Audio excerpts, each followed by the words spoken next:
I am trying to photograph one of the most dangerous animals in the West, a rattlesnake. Believe it or not, just finding one was a challenge. There is wildlife here in the desert. You can see here a family of javelinas finishing eating my wife's rose bushes. Let's go find some rattlesnakes. This photo shoot actually took a few days. Now, I'm not taking the risk of doing this lightly. Notice I'm staying on the sidewalk as much as possible and out of striking range. There are holes everywhere under these trees that a snake could be in. This isn't easy. Remember, this is Phoenix in the summer. Things are pretty tough on the animals and the plants this time of year. We're dead in the middle of the driest part of the year. We still have a month before the monsoon starts, and then it may be even weeks before we get our first drop of rain. So everything is very dry, and the wildlife seems to be staying in hiding so that it can conserve its energy. I'm also keeping an eye out for any other wildlife that's out in the heat. One of the easiest ones to find are the desert cottontails. These little guys are everywhere in the morning and evening hours. I especially like to get them backlit by a low-angle sun. This causes them to have a glowing effect with the light passing through their fur. Another favorite of mine is the spiny lizard. Not only are they bigger compared to other lizards, but they're pretty colorful too. Out in the open desert, the birds are trying to feed their babies. This curved-billed thrasher is standing on top of a 2-story high saguaro cacti looking for that evening meal. I also got lucky and found a nesting pair of Gila woodpeckers constantly flying to and from their nests inside of saguaro that's providing a safe refuge for their babies. Since the rattlesnakes weren't coming out and smiling for the camera, I took this opportunity to catch some video and try to get one shot in particular. It took many attempts to get this shot, but I got one of the woodpeckers as they were about to land on the cactus. Keep an eye on the ground. I also got lucky and found a greater roadrunner darting around.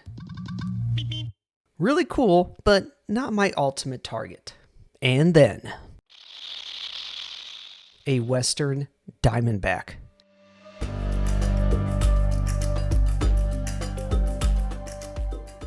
The most common snake you'll find here in Arizona. Very lethal. I had to act quick because this guy was not going to stick around.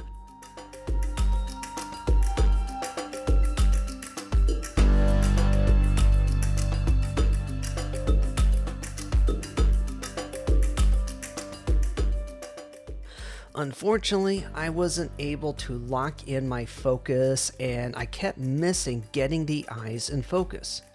Eventually, he slithered back into his hole.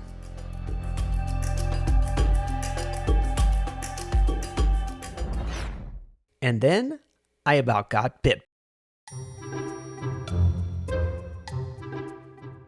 A few hundred feet away, I just about stepped on this guy. At about a foot long, this baby Diamondback has enough venom to take out an adult. With the light fading, I quickly set up my tripod to get these video clips. And then a few sharp photos. Just know that in all encounters, I'm keeping my distance by several body lengths away from these vipers and letting my Canon RF 100-500 do the dirty work of getting in close. At this point, I was shooting at ISO 20,000.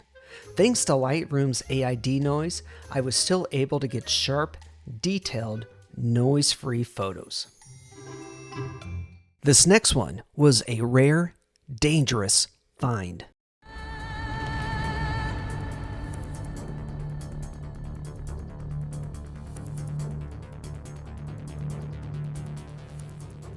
While up in Monument Valley on Utah's side at Forrest Gump Point for a sunrise, I had an encounter. My wife heard this.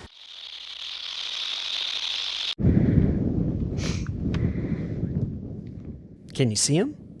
A few feet in front of me is a midget-faded rattlesnake. We're at the very southern tip of their range. At no more than 2 feet long, they still pack a powerful and lethal bite. Sorry for the jittery video, but the winds are blowing hard and I'm zoomed in to 500 millimeters. Fortunately, that rattling was a warning, one that my wife heeded. When you hear one, stop in your tracks. He was more concerned with getting away from us. I caught this photo of him tasting the air as he was trying to get away. He's looking at my wife right now. He decided to let that amazing camouflage do its thing and coiled up for a while. This is so far my favorite photo of a rattlesnake. Zooming in 100%, this guy just looks mean. Even his eyes are part of the camouflage. The pits on the sides of his nose are heat sensors. That's one of the ways they hunt, by detecting body heat. No doubt, his sensors were picking me up. Then there's the business end of the sky. On each side of that wide head are the venom glands that feed that lethal toxin into the fangs. This is one dangerous animal. I hope you enjoyed this hair-raising photo shoot. If so, please hit that subscribe button and join me for more.